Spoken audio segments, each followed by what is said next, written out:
Bienvenidos a Ecos del Clasicismo, el podcast donde la historia de la música cobra vida.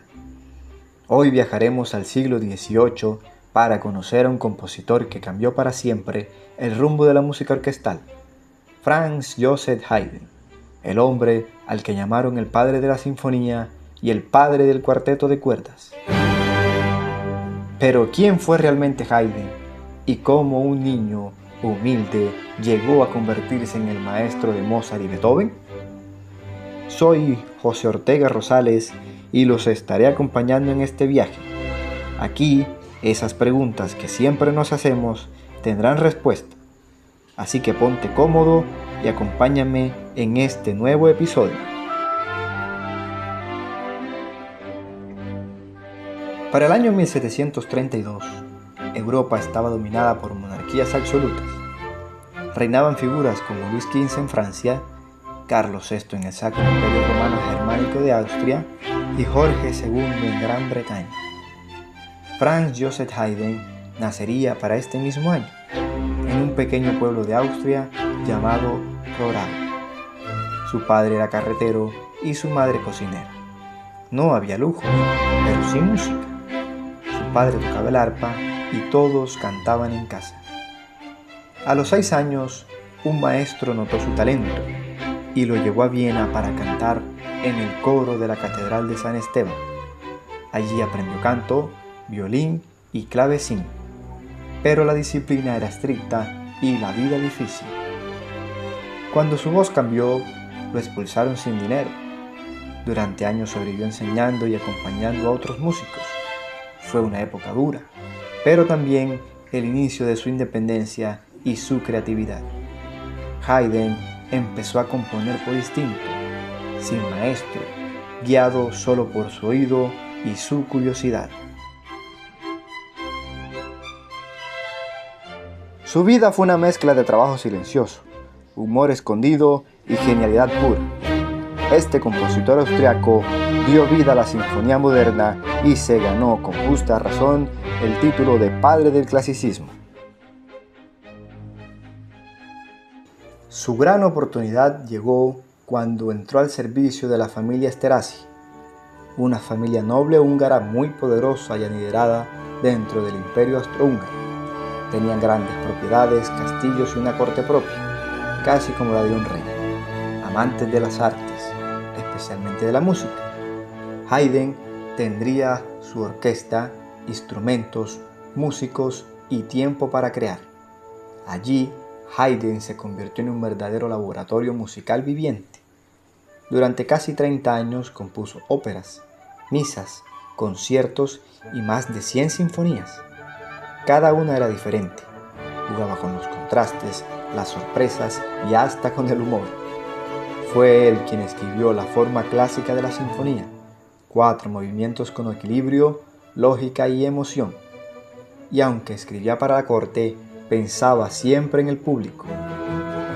Por eso, muchas de sus obras escondían bromas musicales, pausas inesperadas, falsas entradas, o como en la Sinfonía número 94, Sorpresa, donde un acorde fortísimo interrumpe un pasaje suave y hace saltar a los oyentes.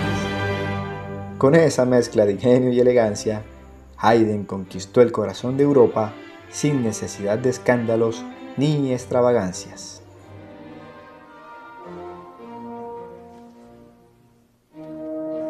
Haydn experimentaba todos los días.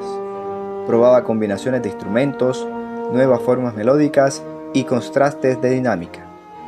Así nació su estilo, ordenado pero vivo, lógico pero expresivo.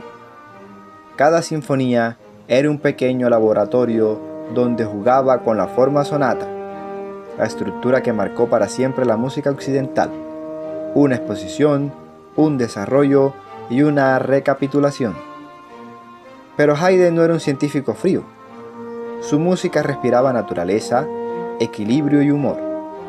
Sus primeras sinfonías, como La Mañana,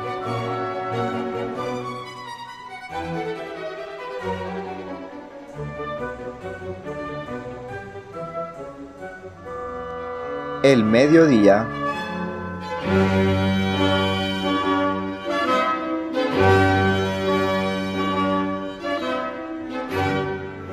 Y la tarde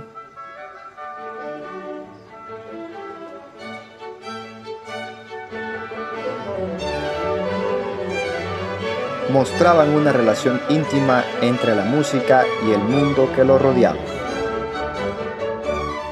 Haydn no inventó la sinfonía, pero sí la perfeccionó.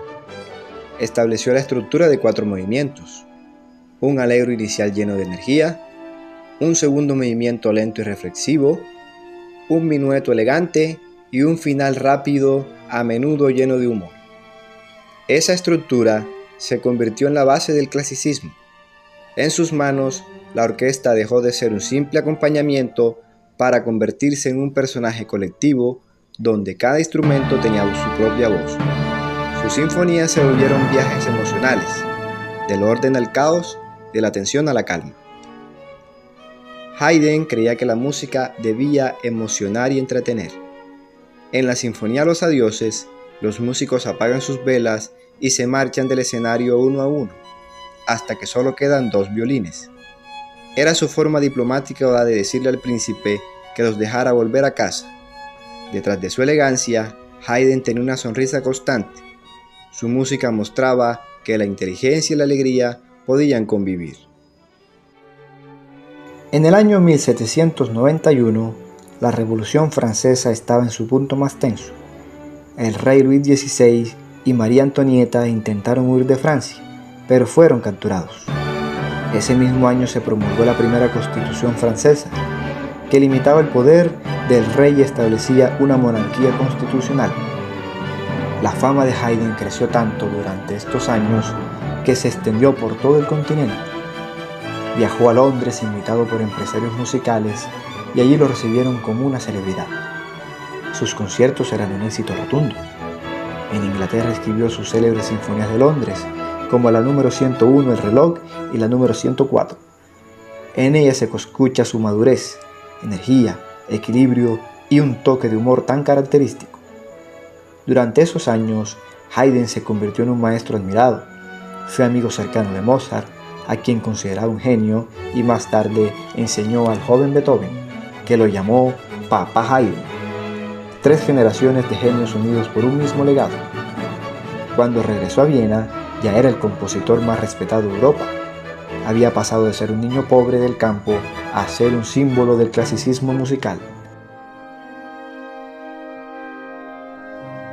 En sus últimos años, Haydn compuso 2 obras monumentales: La creación y Las estaciones, inspiradas en la naturaleza, la Biblia y la alegría de vivir. Su música en esta etapa se volvió más espiritual, más serena. A pesar de su edad y su salud frágil, seguía componiendo con entusiasmo. Su casa se llenaba de jóvenes músicos que lo visitaban para aprender y rendirle homenaje. Para el año 1809, Napoleón Bonaparte era el hombre más poderoso del continente. El imperio francés dominaba gran parte de Europa. España, Italia, Alemania y Austria estaban bajo su influencia o en guerra contra él. En ese mismo año, Napoleón derrotó al imperio austriaco, forzando al emperador Francisco I a firmar un tratado de paz. Viena, la capital del arte y la música, fue bombardeada y ocupada por las tropas francesas. Para este mismo año, el 31 de mayo a los 77 años, en Viena, fallecería Franz Joseph Haydn. En sus últimos meses de vida, escuchó desde su casa a los cañones franceses que atacaban la ciudad. Fue profundamente respetado por sus contemporáneos. Incluso los soldados franceses que invadieron Viena rindieron homenaje a su memoria. Su muerte simboliza el fin del clasicismo vienés y el inicio de una nueva etapa musical dominada por Beethoven. El espíritu clásico de Haydn seguía vivo, pero la fuerza emocional del romanticismo empezaba a dominar la escena. Su entierro fue sencillo, pero su nombre ya estaba inmortalizado en la historia de la música. Franz Joseph Haydn dejó más de 100 sinfonías, 80 cuartetos de cuerda, misas, oratorios y una influencia que se siente hasta hoy. Fue el arquitecto del estilo clásico y el maestro que enseñó a escuchar con inteligencia y emoción. Así termina este capítulo de la historia musical, pero las notas siguen sonando. Gracias por acompañarnos en Ecos del Clasicismo. Y recuerda, la música cambia, evoluciona, pero nunca muere.